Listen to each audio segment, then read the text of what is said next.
하나님 말씀 히브리서 9장 1절부터 10절까지를 교독하시겠습니다. 첫 언약에도 섬기는 예법과 세상에 속한 성소가 있더라.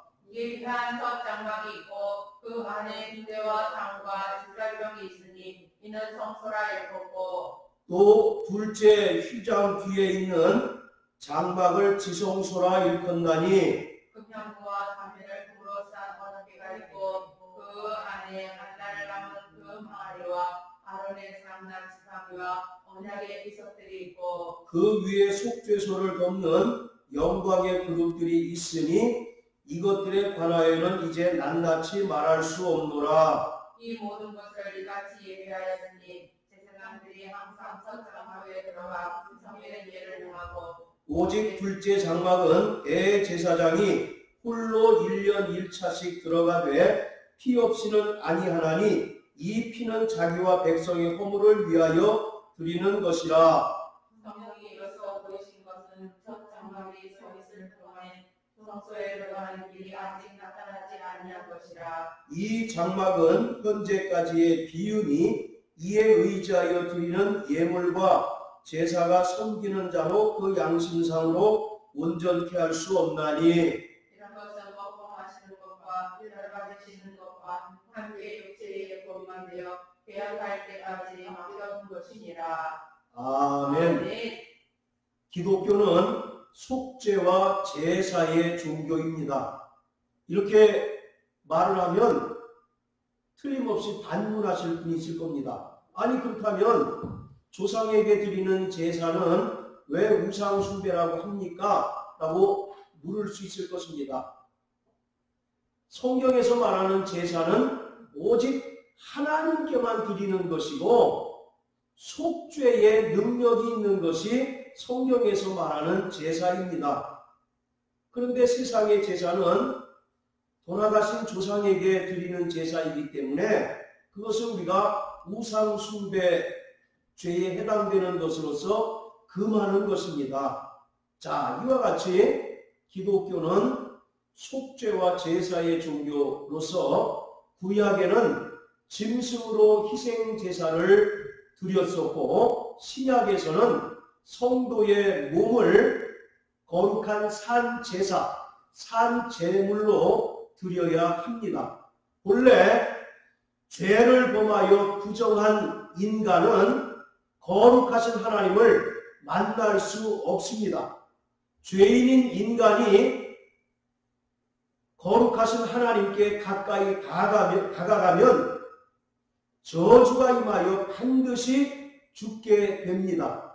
그러나 하나님께서 명하신 피의 제사는 죄의 권세를 상쇄시킴으로써 죄인들을 정결케 하고 거룩하게 하여 비로소 하나님과의 만남을 가능하게 합니다. 성막은 예수 그리스도의 구원 사역을 가장 잘 설명하고 있는 구원의 청사진이라고 말씀드릴 수 있습니다. 성막의 구조와 기구 하나하나가 예수의 완전한 구원과 영원한 속죄를 우리에게 분명하게 보여주고 있습니다. 이를 예로 성막 문과 성소와 지성소에 있는 휘장과 제사장이 입는 에봇이라고 하는 옷은 청색, 자색, 홍색 그리고 가늘게 꼰 배실로 만들어집니다. 그런데 이 네 가지 색은 각각 분명한 영적인 상징적인 의미가 있습니다. 청색은 예수 그리스도의 신성을 나타내고 있습니다. 그리고 자색은 왕이나 귀족이 입는 옷으로서 예수 그리스도가 왕 되심을 우리에게 보여주고 있는 것이고요. 홍색은 예수가 이 땅에 고난의 종으로 오셔서 십자가에 달려 죽으시고 피 흘리실 것을 나타내고 있습니다. 그리고 가늘게 꼰 배실, 즉 흰색 실은 예수의 인성을 나타내고 있습니다. 그가 비록 우리와 같은 사람의 모양으로 오셨지만 그는 거룩하고 의로운 분이시기에 죄가 없다라고 하는 것을 나타내고 있습니다. 신약 성경에는 4개의 복음서가 있습니다. 잘 아시는 대로 마태복음, 마가복음, 누가복음, 요한복음이 있는데 왜 신약 성경에 이렇게 4개의 복음서가 필요할까요? 이것이 저의 한동안 풀리지 않는 숙제였고 고민이었어요. 그러다가 성막을 나름대로 연구하다가 이 4가지의 책을 통해서 반드시 신약 성경에는 4개의 복음서가 존재해야 된다는 사실을 발견하게 됐습니다. 마태복음은 유대인의 왕으로 오신 예수 그리스도를 설명하고 있는 책입니다. 그렇기 때문에 아까 자색이 예수가 왕되심을 증명하고 있다라고 말씀을 드렸죠. 그래서 이 자색과 마태복음이 서로 매치가 되고 있는 겁니다. 그리고 마가복음은 고난의 종으로 오신 예수 그리스도를 설명하는 책으로서 홍색 실과 매치가 되고 있는 것이고요. 그리고 누가복음에는 예수가 여인의 후손, 곧 인자로 오셨다라고 하는 것을 설명하고 있습니다. 그래서 누가복음 3장에 보면 마리아 계통의 계보가 나오는 것을 볼 수가 있습니다. 이처럼 여인의 후손, 곧 인자로 오신 예수를 설명하고 있는 색깔이 가늘게 꼰 배실, 즉 흰색 실입니다. 그리고 요한복음은 예수가 비록 이 땅에 사람으로 오셔서 죽으셨지만 그는 근본 하나님의 아들이시다라고 하는 사실을 알려줌으로써 예수의 신성을 나타내고 있는 책이에요. 그렇기 때문에 이 요한복음은 청색과 매치가 되고 있습니다. 자, 이와 같이 성막의 구조나 기구들 그리고 그 규격이나 색깔들이 임의로 만든 것이 아니라 하나님께서 모세에게 보여주신 식양대로 만들어진 것입니다. 그렇기 때문에 그 모든 것들이 예수 그리스도의 완전하신 구원과 영원한 속죄를 비유로서 보여주고 있는 것이에요. 그래서 우리가 성막을 더 깊이 연구하면 연구할수록 영원한 속죄의 은혜를 실감하게 되고 감탄을 자아낼 수밖에 없는 것입니다. 자, 오늘 이 본문 9장은 새 언약과 첫 언약을 비교하고 있습니다. 그럼으로써 첫 언약에 비해서 새 언약이 얼마나 탁월한가를 우리에게 보여주고 있는 것이에요. 즉 예수의 피로 맺어진 새 언약을 강조하기 위해서 첫 언약에 속한 성막 제사의 한계를 지적하고 있습니다. 그래서 오늘 본문 1절부터 10절까지를 보시면 1절에서 5절까지는 성막의 구조 그리고 기구들에 대해서 설명하고 있는 것이고 6절부터 10절까지는 첫 언약에 속한 제사의 한계를 분명하게 지적하고 있습니다. 결론적으로 모든 율법의 의식이 육체의 예법일 뿐이며 짐승의 피가 근본적으로 인간의 죄를 해결할 수 없고 다만 예수가 오셔서 개혁할 때까지만 맡겨둔 것이다 라고 말하고 있는 것입니다. 그래서 10절에 개혁이라고 하는 단어가 나오는데 이것은 철저하게 바로잡다라고 하는 그런 의미가 있습니다. 그래서 율법의 제사는 불완전하고 임시적이다라고 말하고 있습니다. 왜 불완전합니까? 짐승의 피로는 인간의 죄를 속량할 수 없고 양심상으로 온전케 할 수 없기 때문에 성막의 제사가 불완전하다는 것이죠. 그리고 또 성막의 제사는 임시적이라고 말하고 있어요. 왜 임시적입니까? 예수님의 속죄는 영원한 데 반해서 성막의 제사, 피의 효력은 1년에 하나이기 때문에 임시적이다라고 말씀드릴 수가 있어요. 이처럼 율법에서 정한 성막의 제사는 불완전하고 임시적이지만 예수가 오셔서 비로소 완전하게 회복하실 것이다 라고 말하고 있습니다. 자, 1절부터 5절까지를 보시면 장막은 성소와 지성소로 나뉩니다. 첫 장막인 성소와 둘째 휘장 뒤에 있는 장막인 지성소로 나뉩니다. 자, 성소에는 어떠한 기구들이 있습니까? 금등대와 진설병과 진설병 상이 있죠. 그리고 분향단이 있습니다. 그리고 지성소에는 언약궤가 있고 언약궤 위에 그룹들이 있는 속죄소가 있습니다. 그리고 그 언약궤 안에는 만나를 담은 금항아리, 아론의 쌍난 지팡이, 그리고 언약의 두 돌판이 들어 있습니다. 자, 그런데 문제는, 자, 우리 한번 4절을 다 같이 한번 읽어보세요. 4절만 읽어보시겠습니다. 시작. 금향로와 사면을 금으로 싼 언약궤가 있고 그 안에 만나를 담은 금항아리와 아론의 쌍난 지팡이와 언약의 구석들이 있고, 자, 3절에 이어서 4절은 지성소에 있는 기구들에 대한 설명입니다. 자, 그런데 분명히 아까 말씀드리기를 성소 안에는 금등대와 진설병 상과 분향단, 금향로가 있다라고 말씀을 드렸는데 4절에 보면 금향로가 지금 어디에 위치해 있습니까? 지성소에 위치해 있죠.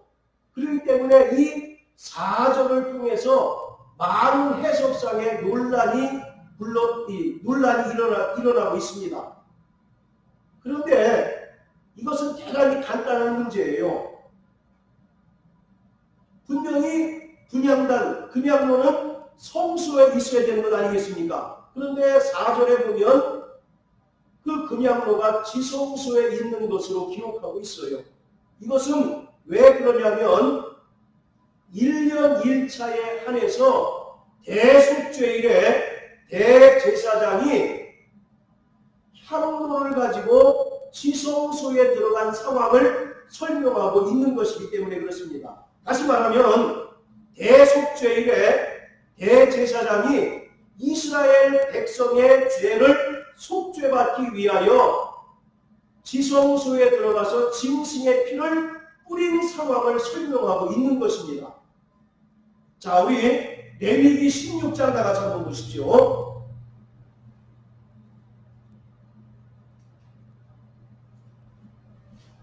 레위기 16장. 이 레위기 16장 전체는 대속죄일의 규례에 대해서 설명하고 있는 것입니다. 자, 그 중에서 12절, 13절 다 같이 한번 읽어봅니다. 시작.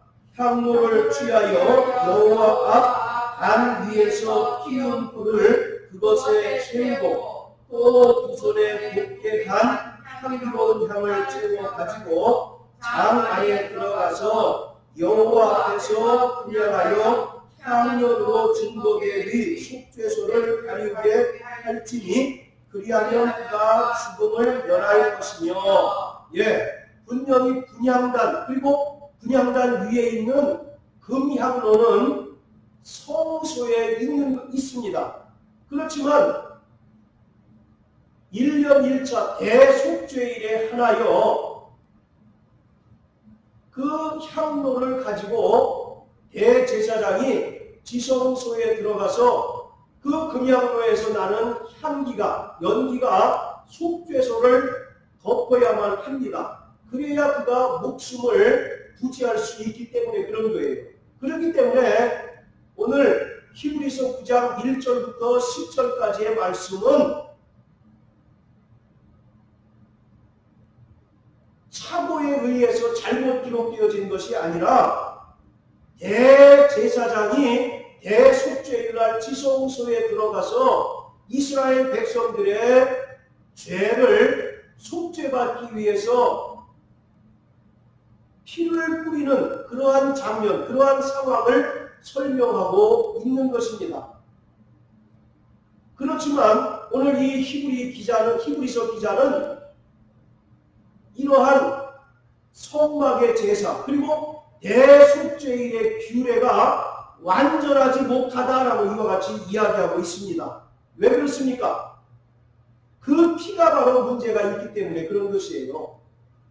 짐승의 피로는 인간을 양심상으로 온전케 할 수 없고 다만 육체를 정결케 할 뿐이다라고 말씀하고 있는 것입니다. 그렇기 때문에 대속죄일이 해마다 매년 히브리 달력으로 7월 10일에 이루어지도록 하나님께서 명령하고 있는 것이에요. 자, 이처럼 구약 율법에서 정한 성막 제사 그리고 그 안에서 이루어지는 대속죄일의 규례는 대단히 불완전하고 임시적일 수밖에 없다라고 하는 것을 오늘 이 히브리서 본문은 강조하고 있습니다. 그러나 예수 그리스도는 오직 자기의 피로 영원한 속죄를 이루어 주셨습니다. 할렐루야. 그래서 예수의 피는 과거와 현재와 미래의 모든 죄까지도 영원한 속죄를 이루셨다라고 성경은 말씀하고 있습니다. 자, 다시 히브리서 9장으로 돌아가서요. 오늘 이 히브리서 9장 본문은 대속죄일에 대한 설명입니다. 구약의 이스라엘의 절기들이 많은데 그 절기들 가운데 가장 엄숙하고 가장 거룩한 절기가 바로 대속죄일입니다. 이 대속죄일을 히브리어로 욤 키푸르라고 얘기합니다. 자, 따라서 욤 키푸르. 이 욤이라고 하는 말은 날, 일 그런 뜻이고 키푸르라고 하는 말이 가리다, 덮다, 또 죄가 면제받다라고 하는 그런 뜻이에요. 그렇기 때문에 짐승의 피로서 이스라엘 백성들의 죄를 가리우고 바로 덮고 죄가 면제받는 날입니다. 마치 창세기 3장에 보면 하나님께서 범죄한 아담과 하와가 무화과 나무 잎을 엮어 치마를 해 입었을 때 그것을 벗기시고 가죽옷을 입히심으로 그들의 죄악을 덮으시는 은혜를 베풀어 주셨던 것처럼 대속죄일은 이스라엘의 모든 죄가 덮어지고 가리워지고 면제받는 대단히 큰 절기인 것입니다. 특히 이날은 이스라엘 모든 백성들의 죄가 사함받는 날로서 신년으로부터 시작되는 열흘간의 금식 기간의 마지막 날이 바로 대속죄일입니다. 자, 우리 레위기 23장 다 같이 한번 보십니다. 레위기 23장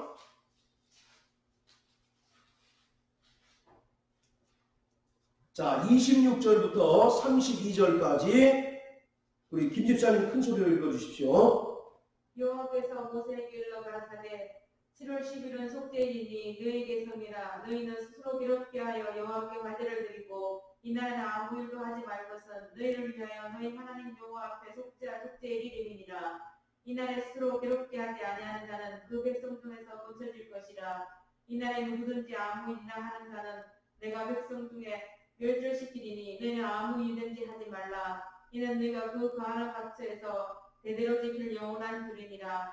이는 너희의 실 안식이니라. 너희는 스스로 괴롭게 하고 이달 9일 저녁 곧 그 저녁부터 이튿날 저녁까지 안식을 지킬지니라. 예. 자, 23절, 24절에 보면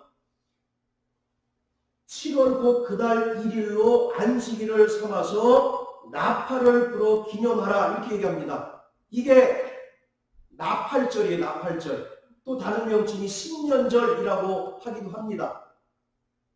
이때 7월은 우리가 지금 사용하는 태양력으로 하면 3월달이나 4월달 경에 해당이 되는데 이때가 유대인의 신년입니다. 신년.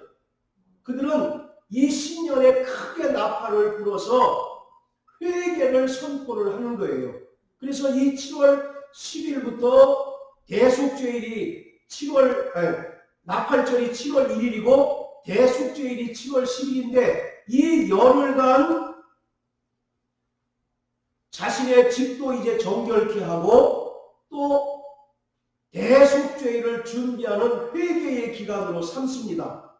그리고 마침내 제7월 10일 대속죄일이 되면 기록한 것처럼 스스로 괴롭게 하고 아무 노동도 하지 않습니다. 금방 읽으신 그 본문의 성경 구절에 보면 너희는 스스로 괴롭게 하라는 얘기가 계속 반복해서 나오죠. 대속죄일 날은 해야 할 것과 반드시 하지 말아야 될 것을 분명히 언급하고 있어요. 해야 될 것이 뭡니까? 너희는 스스로 어떻게 하라고요? 괴롭게 하라는 겁니다. 이것은 금식을 이야기하는 거예요. 그런데 그 단순히 끼니를 굶는 차원이 아니라 1년 동안 누적된 모든 죄를 통렬하게 회개하는 차원에서 금식을 하는 겁니다. 구약 율법에서 정한 공식적인 금식의 날이 이 대속죄일 하루밖에 없어요. 그러다가 후에 1년에 4일로 이제 그 금식일이 이제 확장이 되다가 신약에 보면 바리새인들이 며칠 1년에 금식합니까? 나는 일주일에 2번 금식한다라고 자랑하잖아요. 그런데 공식적으로 구약 율법에서 금식을 정한 날은 딱 대속죄일 하루밖에 없습니다. 그러다가 그것이 4일로 변하고 또 바리새인들은 자기의 의를 드러내기 위해서 일주일에 2번씩 금식한다고 자랑하는 거죠. 어쨌든 이 대속죄일 날은 철저하게 자기를 스스로 괴롭게 하는 겁니다. 즉 금식하는 거죠. 그냥 단식이 아니라 금식이에요. 여러분들 단식과 금식의 차이가 뭐겠어요? 단식은 그냥 살 빼기 위해서 굶는 것을 단식이라고 한다면 금식은 종교적인 의미가 담겨 있는 거죠. 그래서 거기에 통렬한 회개가 반드시 수반되어야 하는 겁니다. 금식하면서 죄를 뒤집어 쓰고 베옷을 입고 특히 니느웨 사람들이 요나의 전도를 듣고 왕로부터 그 진신에 이르기까지 베옷을 입고 죄를 뒤집어 쓰고 회개할 때 하나님께서 니느웨를 살려주셨던 것처럼 오늘 이 대속죄일의 가장 큰 특징은 회개하라는 것입니다. 그리고 철저하게 아무 노동도 하지 말아라. 이것은 이 날이 완전한 휴식을 주는 모든 죄로부터 완벽하게 우리에게 자유를 주는 안식이다라고 하는 사실을 설명하고 있습니다. 신약 성경에 보면 예수님께서 나는 안식일의 주인이다라고 말씀하고 있죠. 인간의 모든 안식이 깨진 근본적인 원인이 뭡니까? 바로 죄로부터 온 것 아니겠어요? 죄 때문에 인간의 육체가 병이 들고 죄 때문에 인간의 모든 불행이 싹텄던 것처럼 이 대속죄일 날은 철저하게 회개함으로써 하나님으로부터 죄사함을 얻게 되면 죄사함을 받은 자들은 참 안식을 누리게 된다라고 하는 사실을 우리에게 말해주고 있는 것입니다. 자, 그리고 이 중요한 것은 이 날에 대제사장은 두 마리의 염소를 준비합니다. 두 마리 중에서 먼저 제비 뽑힌 염소를 여호와께 속죄 제물로 드리고요. 그리고 또 하나 염소는 아사셀을 위하여 광야로 보냅니다.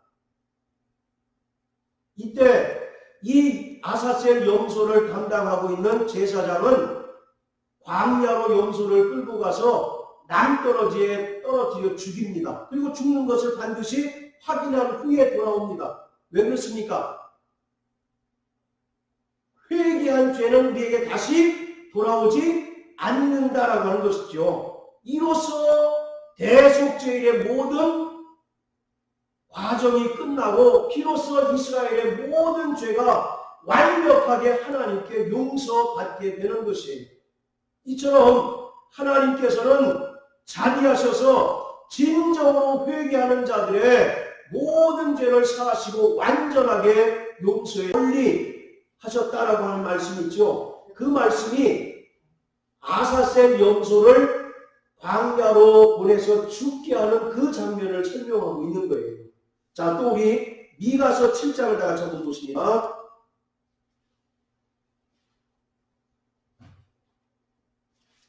자, 미가서 7장 19절 같이 한번 읽습니다. 시작.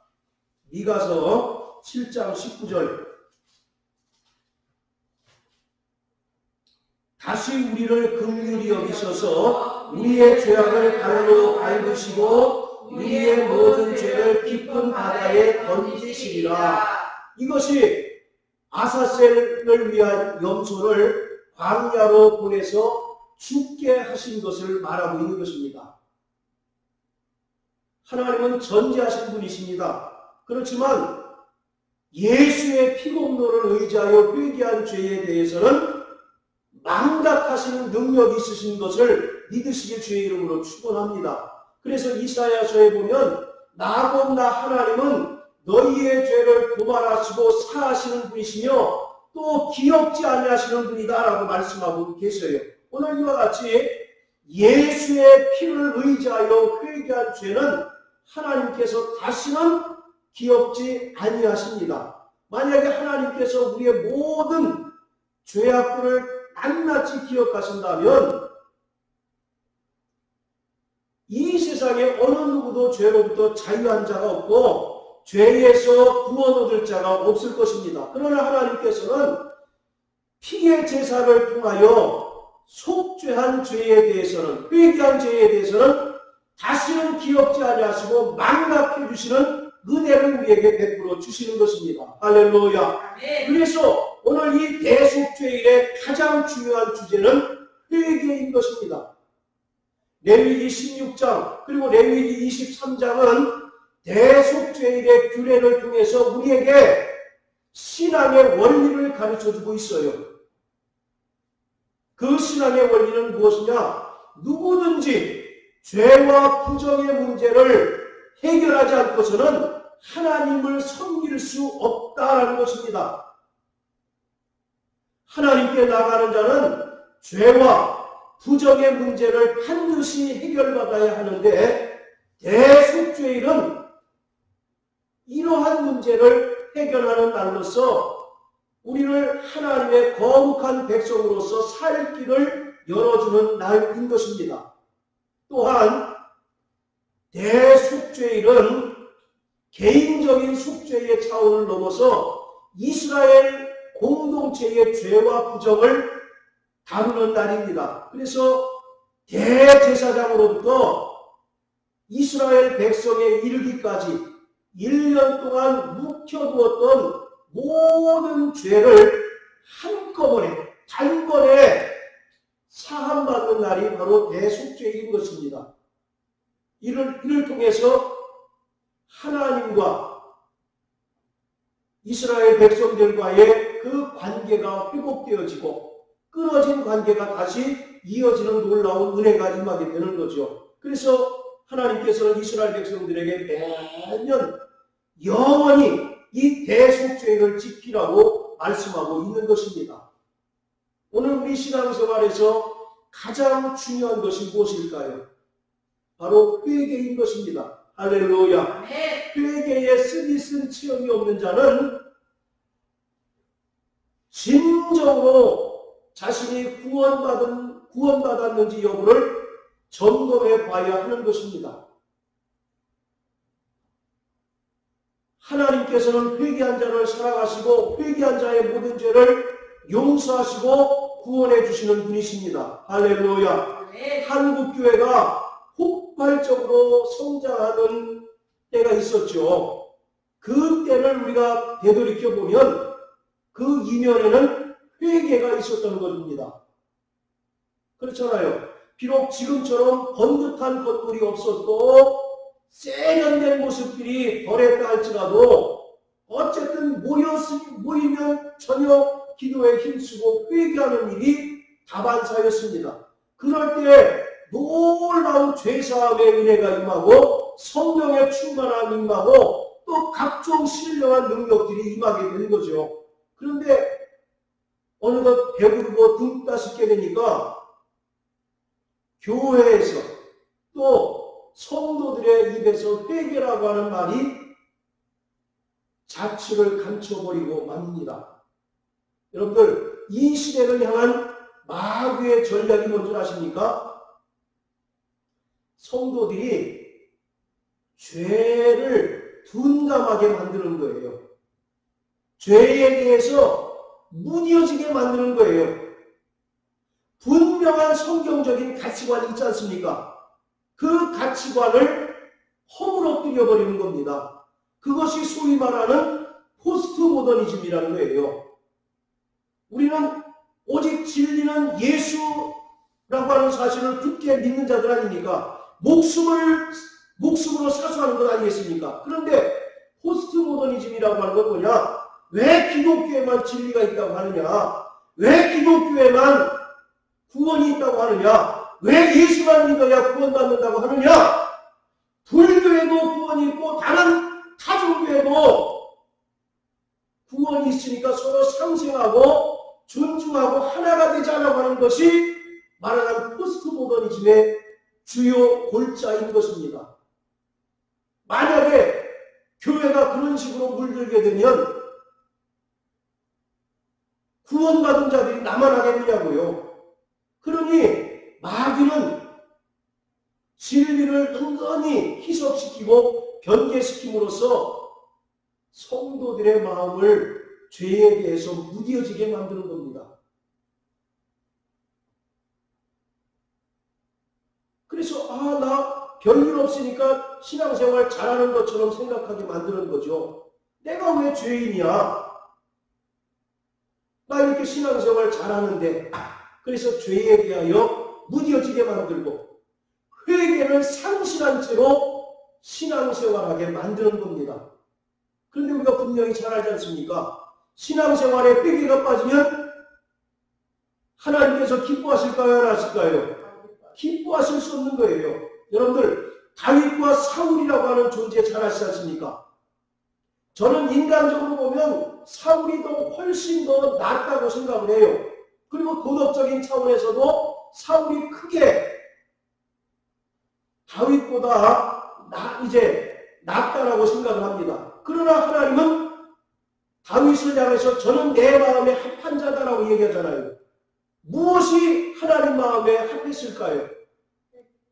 저는 그가 회개하는 자였기 때문에 하나님 마음에 합하였다라고 말하고 있어요. 시편에 보면 다윗이 우리아의 아내를 취한 것으로 인해서 나단 선지자에게 책망을 듣습니다. 그때 다윗이 어떻게 회개했느냐면 그 왕의 칭찬이 흥건히 눈물로 젖을 때까지 회개했다라고 기록하고 있어요.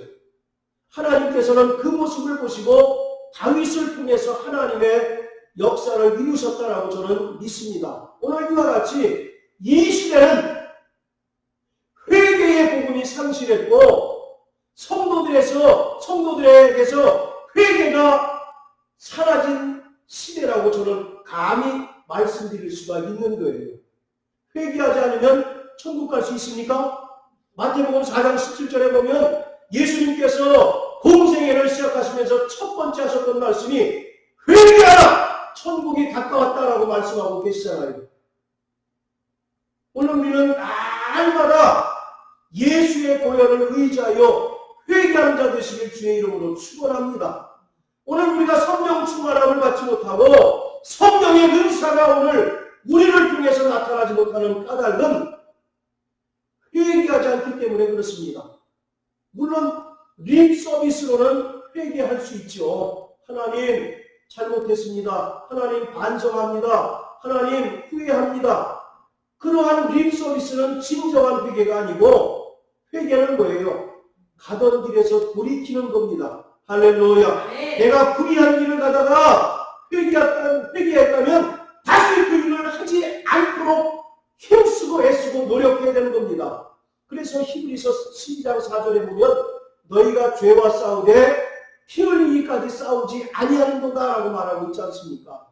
사랑하는 성도 여러분, 회개하시길 주의 이름으로 축원합니다. 아멘. 회개할 때 우리의 영혼이 삽니다. 회개할 때 저와 여러분들의 가정이 회복될 수가 있습니다.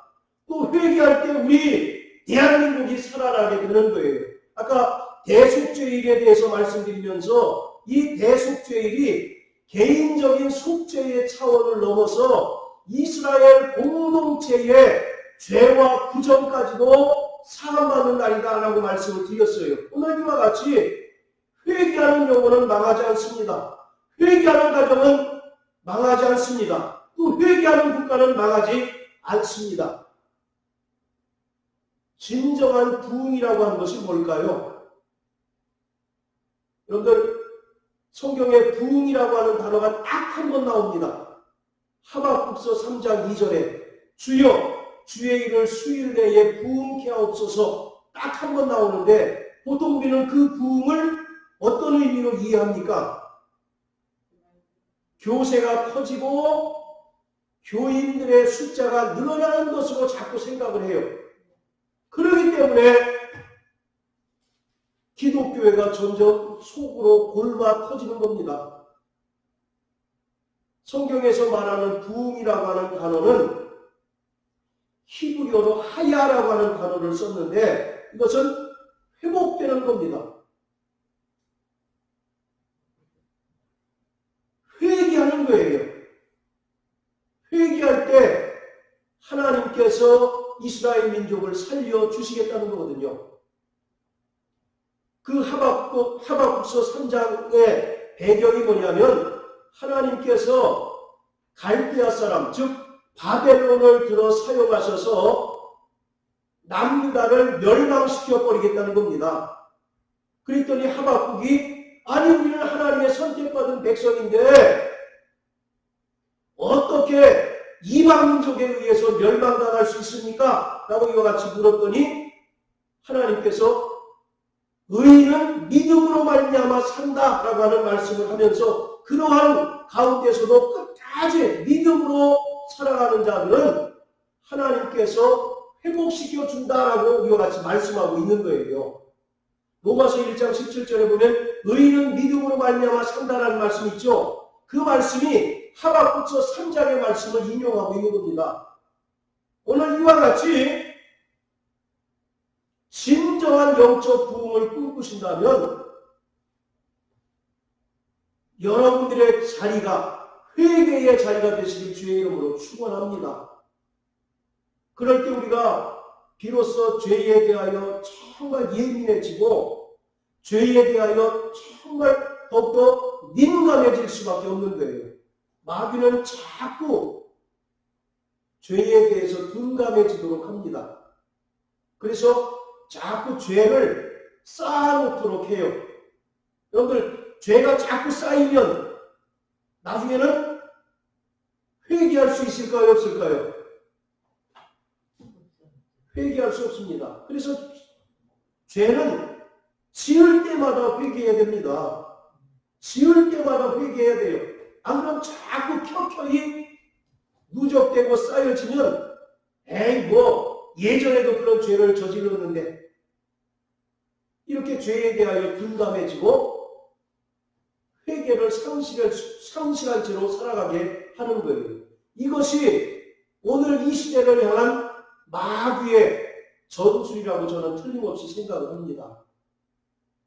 자, 따라하세요. 나 영혼아, 회개하자. 회개로부터 영적 부흥을 일으키자. 할렐루야. 이 시간 다 같이 기도하실 때 정말 우리가 일평생 주의 보혈을 의지하여 회개하는 자 될 수 있도록 기도하세요. 그리고 무엇보다 먼저 기도해야 될 것은 내가 정말 죄에 대하여 민감한 자 될 수 있도록, 죄에 대하여 예민한 자 되어서 정말 죄를 범했을 때마다 끝없이 하나님 앞에 회개하여 예수의 보혈로 날마다 용서함을 받고 거룩한 삶을 살아가는 자 될 수 있도록 이 시간